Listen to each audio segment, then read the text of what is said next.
Hey everybody, today I'm going to show you how I built this wall frame. Yesterday I showed you how I got it square off that existing house wall because I had nothing else to work to, only that existing wall which I knew was square and straight. I was able to make a nice square angle in that corner over there. So I know now that the line that I've got on my bottom plate down here is square off that corner. Now for the process of building the rest of the wall. Well, you can see I've already got it in place, so I'm going to take you through the stages rather than show you every individual thing. I'll just talk about it. The problem with this wall is that it's on a raked ceiling. The ceiling is on a different angle to the floor. The floor is nice and level, but not so. Normally you'd measure your bottom plate, measure your top plate, hopefully they're the same length, and you set them out on the floor, measure the distance in between floor and ceiling, take off the thickness of the top plate and the bottom plate, and that's your stud length. Cut all your studs and fix them in place. I couldn't do that because my ceiling is on an angle. I've got a shorter end at this end, a longer end at that end. What I did was I marked out, cut my bottom plate to length and marked it out with the studs, 450 centers or 18-inch centers. I have a doorway that's going to be here, so working from each side of the doorway with my 450s. And a little trick to do with doorways with the bottom plate: before you do studs, before you do anything with your bottom plate, you mark out where your door is going to be.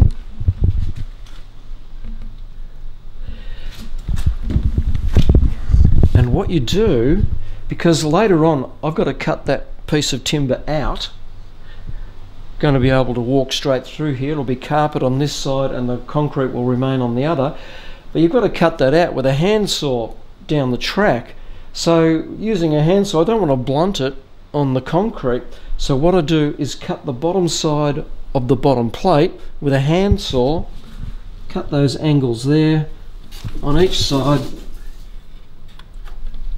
cut through about half the depth of the bottom plate, so still end up with a nice straight piece of timber that will hold the wall in place, but it's ready for me down the track just to cut out the top half, and I don't have to worry about blunting the edge of my nice brand new handsaw.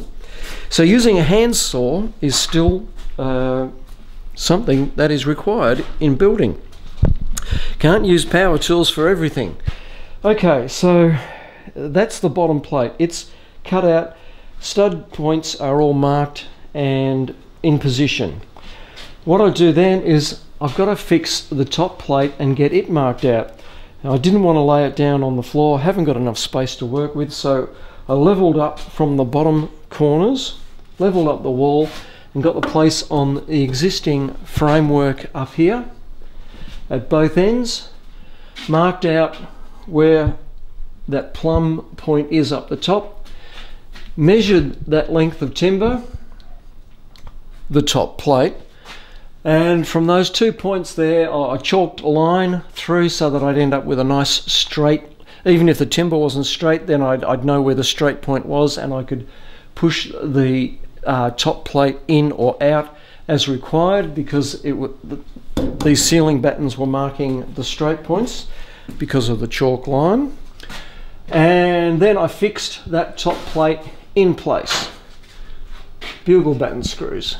That's all fixed in place. So at that point I have a bottom plate in place and I have a top plate also in place. Then it's a matter of doing all the studs. You can do the end studs quite easily because it's just a matter of measuring those points and cutting it and putting it into place. The bottom of the studs are all square cuts. The top of the studs are all angle cuts. I'll show you that. They're angled. They are just angled cuts. I use a bevel for working out that angle. There is a bevel. Okay, that's a really old bevel. That was my father's bevel, and it still works as if it was brand new, but it looks nothing like being brand new. So You get your nice straight bit of timber, preferably up that wall, which I did, but holding the camera with one hand makes it a bit awkward. We'll assume that this is the straight bit of timber against that wall. There's your bevel. You put it up into place. And without even knowing what the angle is in degrees, I actually have it on the bevel. It's just what it is. Whatever it is, the bevel will tell me that, and then I can go to the saw and mark the angle. In this case, it ends up being about 7 or 8 degrees.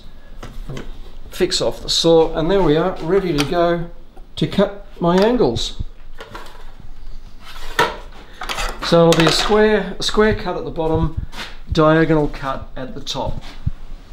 And then I have to, because I've marked out the bottom plate 450 centres, with a level and a straight edge. In this case, my level is a straight edge.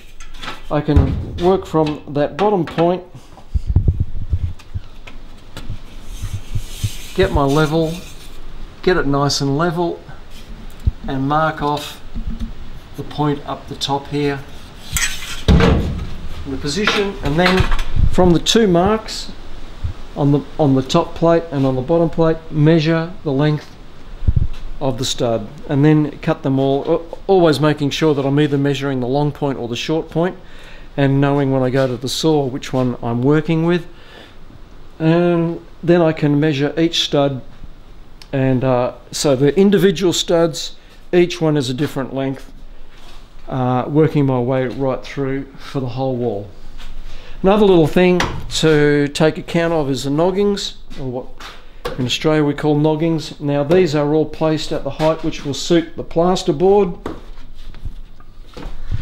I know it's called different things in different countries. In Australia we call it plasterboard, and in this case they're 1200 high sheets, or 4 foot high. So the noggings, I mark out with a chalk line once again where that 1200 point is, and then a nogging above and below that line all the way through, so that each second opening will pick up the plasterboard and become its fixing point. The bit of glue and all that, I'll show you that later on.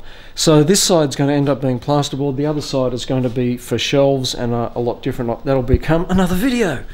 Thanks for watching, guys. Hope that helps you in a project that you might have coming up.